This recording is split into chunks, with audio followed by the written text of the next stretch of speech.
video, and today I want to give you guys an update on the dollar index, the Nasdaq, the Dow Jones, the S&P 500, as well as gold and Euro USD from a fundamental and technical perspective. If you are new to the channel, a sub would be appreciated as I provide valuable educational content on a daily basis. If you enjoy the video, please smash the thumbs up for the YouTube algorithm there as well. Before I continue, special thanks to the members of the YouTube community. I want to say thank you so much to all of you guys. I really appreciate the support and the help, and also for everyone that's taking out their daily time to make sure that the content is being watched. And I hope you guys learn from the videos every time I do make them there as well. Now, before we continue, it's important to understand that we had some data came through last week, like the PMI, the Purchasing Managers Index came through, and regardless of that, the Nasdaq had literally, exceeded my expectations. Now, if you remember the breakdown that I did last week, basically what I said that we can expect the market to continue lower, which is what it did, but I expected the market to pull back to that level, which is what it did. So I want to give you guys an update on that there as well. But it's important to understand that we do have some data coming through here as well this week in particular. But the main things I'm going to keep my eyes on is basically the employment data, and I think everyone is going to be looking to see what their data looks like, and then from there we can make a more informative decision. But I think due to an overextended stock market, it is like, I think the short-term correction is basically over, and I don't think personally that the Nasdaq is going to continue any higher compared to where it is at the moment. But again, only the data will tell as soon as we get there. Now, what we are going to looking at is, is this article from Top Pranks over here. It says that the Monday, October stock market finishes Monday in a positive territory, and we obviously saw that across the stock market yesterday. We saw, the Nasdaq started printing green candles without printing one red candle, and I mean the last time it did that, and this is on the 4-hour time frame, hasn't been quite some time now. There's definitely a pullback expected from exactly kind of where we are now, but we could see the start of a consolidation phase, as you know, before the NFP data comes out there as well. Now it says here that the indices are green 30 minutes in today's trading session there as well.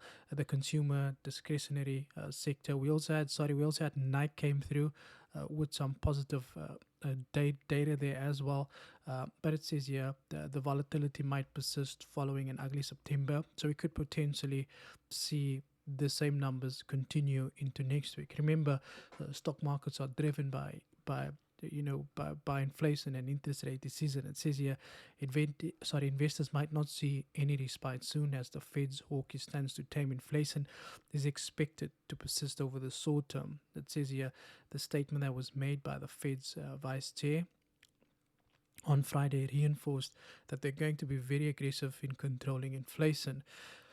Now it says here the Fed might look for consistent improvement in inflation data, and the only way to do that is they're either going to hike interest rates lower, which is going to ultimately, boost the stock market slightly, or they might go as aggressive as they should be going to bring down inflation. That's just going to send the stock market back to where it is now. As far as the NFP data is concerned, I expect that to be negative, because the stock market has been falling so aggressively that at the end of the day, because these companies, they are listed on the on the Nasdaq, and because the evaluation of these companies has dropped so significantly, I'm sure a lot of people had lost their jobs due to this here as well. It says here last week Nike delivered some good numbers. Tesla did not meet analyst expectations, so they came in below that. Meanwhile, investors will be keenly watching the September payroll report and the August job openings data this week. These reports will give a further insight into how the labor market is doing, which is kind of what I said now there as well, which is this report that we are going to be monitoring, as well as the NFP data that we expect to come through there as well.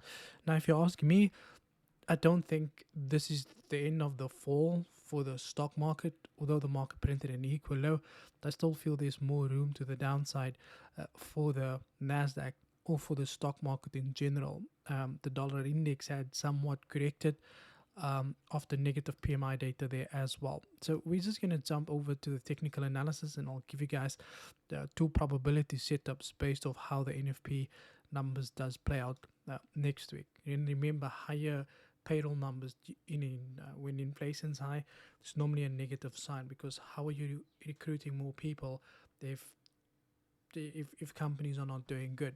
Okay, so if we're going to start with the dollar index, starting on the monthly time frame, once again, we can see the market is still testing. And like I said the last time, we can expect this pullback from a monthly perspective. The market is currently testing strong level of resistance that was previously support, that is basically coming to test for the first time since 2002. On the weekly time frame, the market printed a massive impulse. After an impulse, you expect a correction, taking the Fibonacci from the low to the high. We have a 0.618 pullback that we expect the market to come and test over here.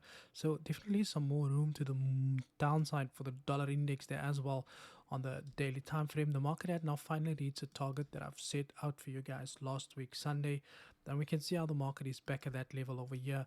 A clear daily close below this level would then turn this previous level of support into resistance, make way for the final leg to the downside for the market to go and test the previous level of weekly resistance that is now acting as a level of support, as we identified from a monthly perspective. Next up, the Nasdaq 100 is currently testing strong monthly resistance over here. This level over here acted as a strong level of support. The market's back to test it as resistance here once again. The market's also testing a strong level of support there as well. On the weekly time frame, what do we have now? From a weekly perspective, we can see how the market is currently testing this structural level over here. Now we have this massive impulse, and we have the start of the correction. And if you take your Fibonacci from the low to the high, we can see that there's definitely some more room to the upside for the Nasdaq.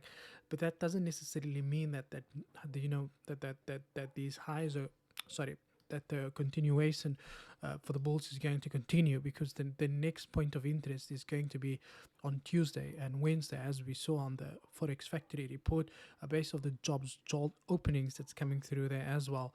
As far as the Nasdaq is concerned, we can see how the market had broken above this level over here. Now it's very important to keep in mind that this level over here acted as a level of support. The market broke below support, tested it as a resistance did not hold, and the market could come back to test the previous level of resistance as support. Now the best way to approach the situation is obviously for the market to continue higher, then test this previous level of resistance over there, pull back, and then start looking for that continuation to the upside. In doing so, will the market then print this inverted head and shoulders pattern, which is considered a big bullish pattern from a technical perspective.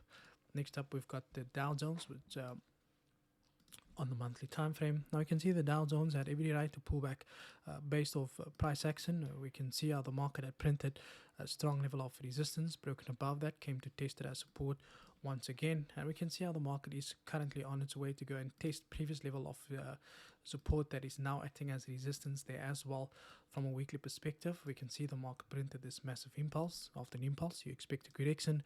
By taking a Fibonacci from the high to the low, we can see how we got a 50% pullback. After a massive impulse, you normally expect a 50% pullback in the stock market before you move to the downside. The market's now also faced with strong level of support that is now acting as a level of resistance. So we have to be cautious here in terms of what it is that we need to look at there as well. Now, the best way to approach this is you go onto the daily time frame. Now we can see this is exactly what I was speaking about. The market is currently testing a very strong structural level that is acting as a level of resistance. The market is also testing previous resistance here as well. Now we know that the Dow Jones anticipated, and anticipates or forecast numbers for the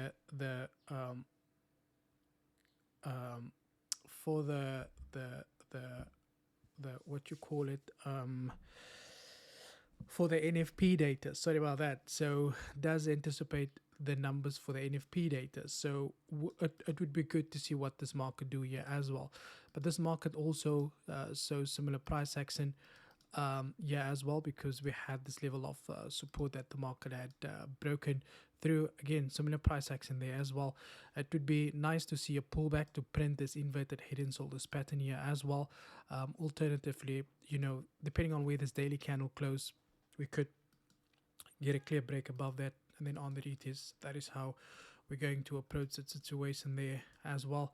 Next up, S&P 500 printed similar price action to the Nasdaq, so we're anticipating this move to take place here as well. So no need to no need to do a full breakdown on here as well. Next up, we do have gold. Now, if you start here on the monthly time frame, what do we see? Now, from a monthly perspective, we can see that gold is about to, or not about to, but it's currently testing strong monthly support, and the market is back to test it as resistance here as well.